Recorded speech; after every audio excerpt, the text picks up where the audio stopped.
ലൂക്കോസിന്റെ സുവിശേഷം 18-ാം അധ്യായം 41-ാം വാക്യത്തിൽ നാം ഇങ്ങനെ വായിക്കുന്നുണ്ട്: ഞാൻ നിനക്ക് എന്തു ചെയ്യണം?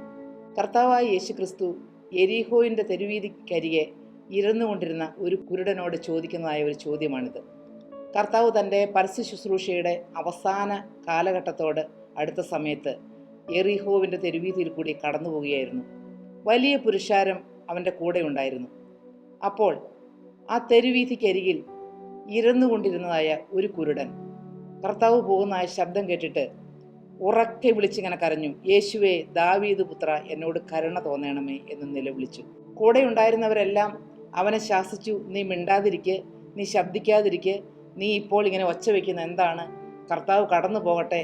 നീ ഇപ്പോൾ ബഹളം ഉണ്ടാക്കിയാൽ ഈ ആരവാര കൂട്ടത്തിനിടയിൽ ആരും നിന്റെ ശബ്ദം കേൾക്കുകയില്ല, യേശു നിന്റെ ശബ്ദം കേൾക്കുകയില്ല, നീ മിണ്ടാതിരിക്കുക എന്ന് പറഞ്ഞ് അവനെ അടക്കുവാൻ ശ്രമിച്ചു, അവനെ ശാസിച്ചു. പക്ഷെ അവനോ അധികം മിണ്ടാതിരിപ്പാൻ അവനെ തർജ്ജനം ചെയ്തു ശാസിച്ചുവെങ്കിലും അവൻ അധികം ഉച്ചത്തിൽ കരഞ്ഞു: യേശുവേ, ദാവീദ് പുത്ര, എന്നോട് കരുണ തോന്നണമേ എന്ന് ഉച്ചത്തിൽ നിലവിളിച്ചു.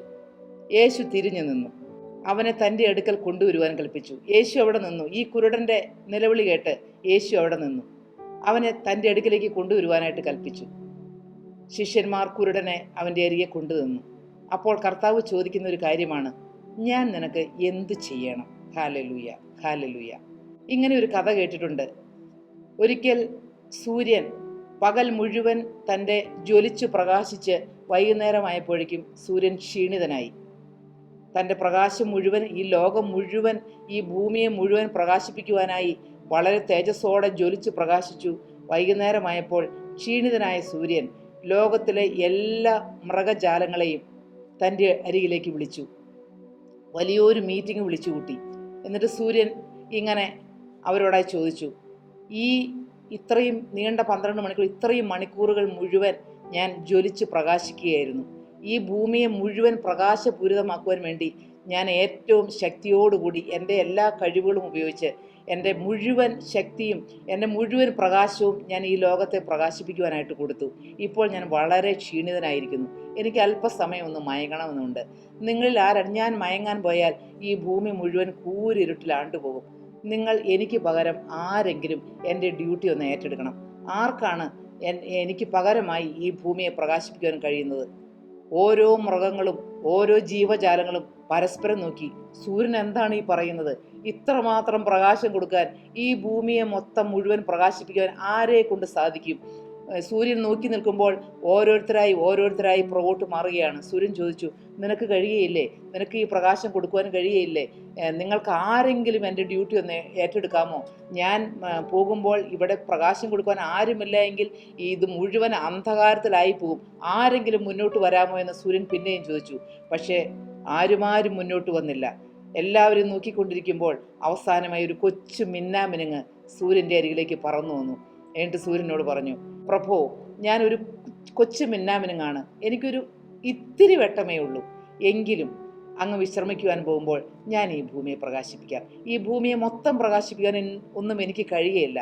പക്ഷേ ഞാൻ നടക്കുന്നതായ ആ ഒരിത്തിരി പ്രദേശം അല്പം വെട്ടം പരത്തുവാൻ എനിക്ക് കഴിയും. എനിക്ക് ഉള്ളതായ പ്രകാശം ഉപയോഗിച്ച് ഞാൻ എൻ്റെ ആ ഉള്ള പരിസരത്തെ പ്രകാശിപ്പിക്കാം.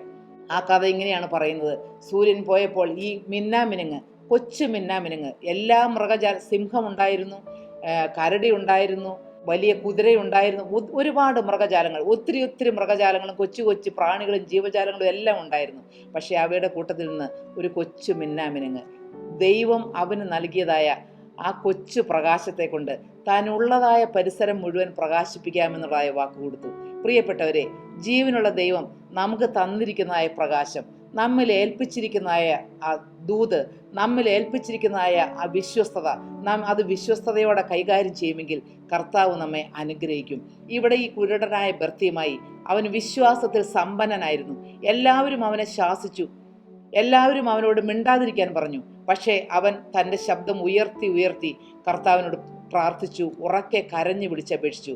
അതുകൊണ്ടാണ് ആ കർത്താവ് ഇങ്ങനെ പറഞ്ഞു: യേശു അവനോട്, കാഴ്ച പ്രാപിക്കുക, നിന്റെ വിശ്വാസം നിന്നെ രക്ഷിച്ചിരിക്കുന്നു എന്ന് പറഞ്ഞു.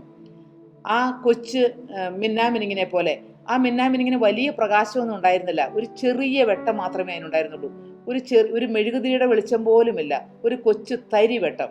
പക്ഷെ എങ്കിലും തനിക്ക് ലഭിച്ചതായ ആ പ്രകാശം മറ്റുള്ളവരെ പ്രകാശിപ്പിക്കുവാൻ ഉപയോഗിക്കുമെന്ന് ആ കൊച്ചു മിന്നാമിനിങ് തീരുമാനിച്ചു. ഇവിടെ ഈ കുരുടനായ ബർത്തിയുമായി അവൻ വിചാരിച്ചു, യേശുവിൻ്റെ അടുക്കൽ ചെന്നാൽ, നിത്യപ്രകാശമായ സത്യവെളിച്ചമായ യേശുവിൻ്റെ അരികിലേക്ക് കടന്നു ചെന്നാൽ ഈ കർത്താവ് എൻ്റെ കണ്ണുകൾക്ക് കാഴ്ച തരും. ഈ കർത്താവ് സകലത്തിനും മതിയായവനാണ്. ഈ ദൈവത്തിൻ്റെ അരികിലേക്ക് കടന്നു ചെന്നാൽ, ഈ പ്രകാശം എനിക്ക് ലഭിച്ചാൽ, എനിക്ക് ലഭിക്കുന്ന കണ്ണുകാഴ്ചയിലൂടെ എൻ്റെ കർത്താവിനെ സാക്ഷിക്കുവാൻ എനിക്ക് കഴിയും. അവൻ്റെ ഹൃദയത്തിൽ ഒരുപാട് ചിന്തകൾ കടന്നു പോയിരിക്കാം. അവൻ ക്രിസ്തുവിൽ വിശ്വാസം അർപ്പിച്ചു. അതുകൊണ്ടാണ് അവന് കാഴ്ച ലഭിച്ചത്. പ്രിയ ദൈവപൈതലേ, പ്രിയ സഹോദര, പ്രിയ സഹോദരി, നിന്റെ ജീവിതത്തിൽ നീ പ്രതികൂലങ്ങളിൽ കൂടി കടന്നു പോകുന്നൊരു വ്യക്തിയാണോ? പലപ്പോഴും സംശയം നിന്റെ ജീവിതത്തിലേക്ക് കടന്നു വരുന്നുണ്ടായിരിക്കാം. എന്നെ കൊണ്ട് ഇത് സാധിക്കുമോ? എനിക്കിത് നടത്തുവാൻ കഴിയുമോ? എനിക്ക് ഒരിക്കലും ഇത് സാധിക്കുകയില്ല. ഇങ്ങനെ പലതരത്തിലുള്ള നെഗറ്റീവ് ചിന്തകൾ നിന്റെ ഹൃദയത്തിൽ കൂടി കടന്നു പോകുന്നുണ്ടായിരിക്കാം. പക്ഷേ ഇവിടെ ഈ കുരുടനായ ബർത്തിയുമായിയെ പോലെ, ആ കൊച്ചു മിന്നാമിനിങ്ങിനെ പോലെ നമ്മുടെ ജീവിതത്തിൽ ഏൽപ്പിച്ചിരിക്കുന്നതായ താലന്തുകൾ നാം കർത്താവിൻ്റെ അരികിലേക്ക് കടന്നു വന്ന് കർത്താവിൻ്റെ അരികിലേക്ക് സമർപ്പണം ചെയ്യുമെങ്കിൽ ഈ കർത്താവ് നമ്മെ വലിയവയ്ക്ക് വേണ്ടി ഉപയോഗിക്കും. ഇവിടെ ഈ കുരുടനുണ്ടായിരുന്ന ഒരേ ഒരു കാര്യമാണ്, അവന് വിശ്വാസമുണ്ടായിരുന്നു. അവൻ്റെ സ്വത്തായിട്ട് അവൻ്റെ കൈകളിൽ ഉണ്ടായിരുന്നത് വിശ്വാസമായിരുന്നു. ജീവനുള്ള ദൈവത്തിലുള്ള വിശ്വാസം. ഈ കർത്താവ് സർവശക്തനാണെന്ന വിശ്വാസം. യഹൂദന്മാർ കർത്താവിനെ പരിഹസിക്കുകയും ഒരുപാട് പള്ളിയിലും പല സ്ഥലങ്ങളിലും അവനെ അപമാനിക്കുകയും മാറ്റി നിർത്തുകയും എല്ലാം ചെയ്തപ്പോൾ വഴിയരികിൽ ഇരന്നുകൊണ്ടിരുന്ന ഒരു കുരുടൻ യേശു ക്രിസ്തുവിൽ വിശ്വസിച്ചു.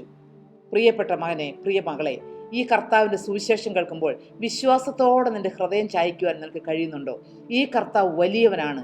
എൻ്റെ ജീവിതത്തിലും അത്ഭുതങ്ങൾ ചെയ്യുവാൻ, ഈ കുരുടന് കാഴ്ച കൊടുത്തതുപോലെ എൻ്റെ ജീവിതത്തെയും പ്രകാശിപ്പിക്കുവാൻ, എൻ്റെ ജീവിതത്തിലും അത്യത്ഭുതകരമായ കാര്യങ്ങൾ ചെയ്തു തരുവാൻ ഈ യേശു മതിയായവനാണെന്ന് വിശ്വസിച്ചുകൊണ്ട് അവൻ്റെ അരികിലേക്ക് കടന്നു വന്നാൽ കർത്താവ് നമ്മളോടും ചോദിക്കും, മകളെ, ഞാൻ നിനക്ക് എന്ത് ചെയ്യണം? മകനെ, ഞാൻ നിനക്ക് എന്ത് ചെയ്തു തരണം? ഹല്ലേലൂയ. വിശ്വാസത്തോടെയാണ് കടന്നു വരുന്നതെങ്കിൽ കർത്താവ് പറയും, അതെ, നീ കാഴ്ച പ്രാപിക്കുക, നിന്റെ വിശ്വാസം നിന്നെ രക്ഷിച്ചിരിക്കുന്നു. ഹല്ലേലൂയ. വിശ്വാസത്തോടെ കർത്താവിൻ്റെ അരികിലേക്ക് കടന്നു ചെല്ലാം. എൻ്റെ യേശു സകലത്തിനും മതിയായ ദൈവമാണ്. അവൻ അത്ഭുത മന്ത്രിയാണ്. അവൻ വീരനാം ദൈവമാണ്. നിത്യപിതാവാണ്. ഹാലേലൂയ. അവൻ സമാധാന പ്രഭുവാണ്. ഹാലേലൂയ. സമാധാനം കൊണ്ട് നമ്മെ നിറയ്ക്കുന്ന സമാധാനത്തിൻ്റെ ഉറവിടമാണ് നമ്മുടെ കർത്താവ്.